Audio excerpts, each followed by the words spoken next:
نہایت ہی واجب الاحترام سامعین و حاضرین حضرات، اللہ رب العالمین ارشاد فرما رہا ہے، وہی ہمیشہ زندہ رہنے والا ہے، کوئی عبادت کے لائق نہیں بجز اس کے،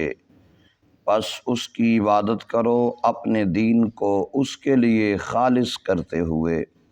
سب تعریفیں اللہ کے لیے جو سارے جہانوں کا پروردگار ہے۔ آپ فرما دیجئے مجھے منع کر دیا گیا ہے میں عبادت کروں ان کی جن کو تم پکارتے ہو، اللہ کے سوا میں ان کی عبادت کیسے کر سکتا ہوں جب آ گئی ہیں میرے پاس دلیلیں اپنے رب کی طرف سے، اور مجھے حکم دیا گیا ہے کہ میں سر تسلیم خم کر دوں رب العالمین کے سامنے۔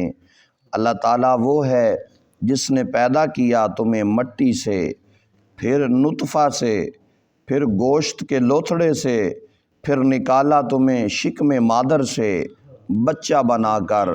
پھر پرورش کی تمہاری تاکہ تم پہنچو اپنی جوانی کو، پھر تمہیں زندہ رکھا تاکہ تم بوڑھے ہو جاؤ،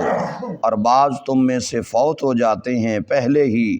اور یہ سارا نظام اس لیے ہے کہ تم پہنچ جاؤ مقررہ میعاد تک، اور تاکہ تم اپنے رب کی عظمتوں کو سمجھنے لگ جاؤ۔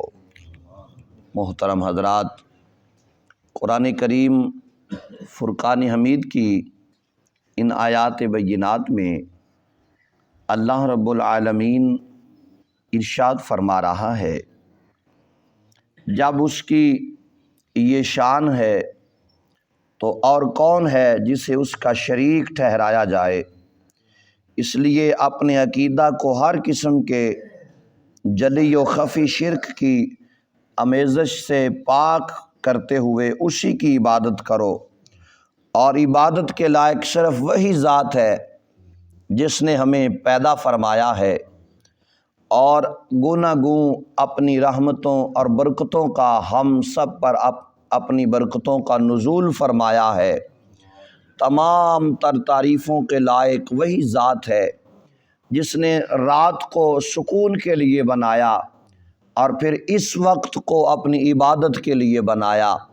اور اپنے بندوں کو سکون کی نیند دینے کے بعد اب اپنی بارگاہ میں جھکنے کا حکم دیا، اور جنہوں نے اپنے سر کو جھکایا مالک نے ان کی عزت کے شملے کو بلند فرما دیا۔ حضرت ابن عباس رضی اللہ تعالی عنہ آپ سے مروی ہے، ولید بن مغیرہ اور کچھ اس کے اور ساتھی حضور کی خدمت میں آئے اور حضور کو اپنے آبائی دین کی طرف رجوع کرنے کی دعوت دی، یعنی ولید بن مغیرہ نے اپنے آبائی دین کی طرف رجوع کرنے کی نبی پاک علیہ الصلاۃ والسلام کو آ کر دعوت دی، اور کہنے لگا کہ آپ اپنے واپس دین پر آئیں جو ہمارا آبائی دین ہے۔ خدا معلوم انہوں نے کیسی چکنی چوپڑی باتیں کی ہوں گی۔ اللہ تعالیٰ نے اپنے پیارے رسول کو حکم دیا کہ آپ ان بیہودہ لوگوں کو صاف صاف یہ بتا دیں، مجھے تو میرے رب نے تمہارے خداؤں کی عبادت سے روک دیا ہے، میں تو اپنے رب کے ارشاد کی خلاف ورزی نہیں کر سکتا۔ اللہ تعالیٰ نے مجھے اپنی توحید کے ایسے ایسے دلائل عطا فرمائے ہیں کہ میں اب تمہاری اس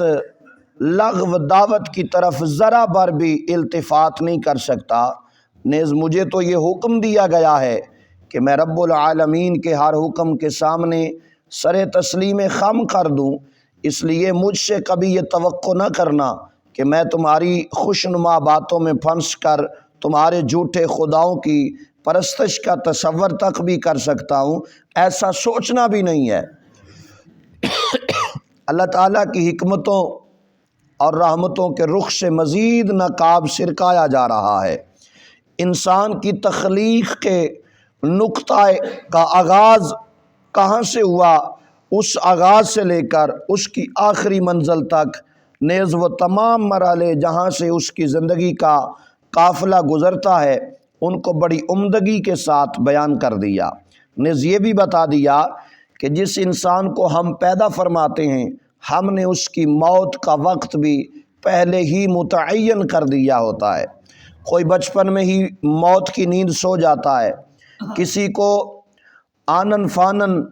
بس آیا اور فوراً چلا گیا، اور کسی کو شباب میں پیغام اجل پہنچتا ہے، کسی کو بڑھاپے تک پہنچنے کی مہلت ملتی ہے۔ اگر تم سمجھنے کی کوشش کرو تو اس میں اہل دانش کے لیے بڑی بڑی نشانیاں ہیں۔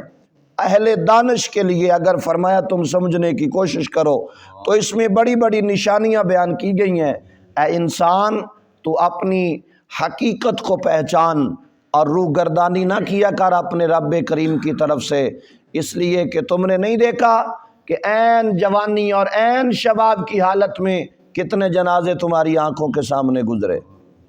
وہ ایسے حسین و جمیل چہرے، ایسے خوبصورت چہرے مردوں میں، بچوں میں، عورتوں میں جو ابھی شباب کی طرف آ رہے تھے، لیکن مالک نے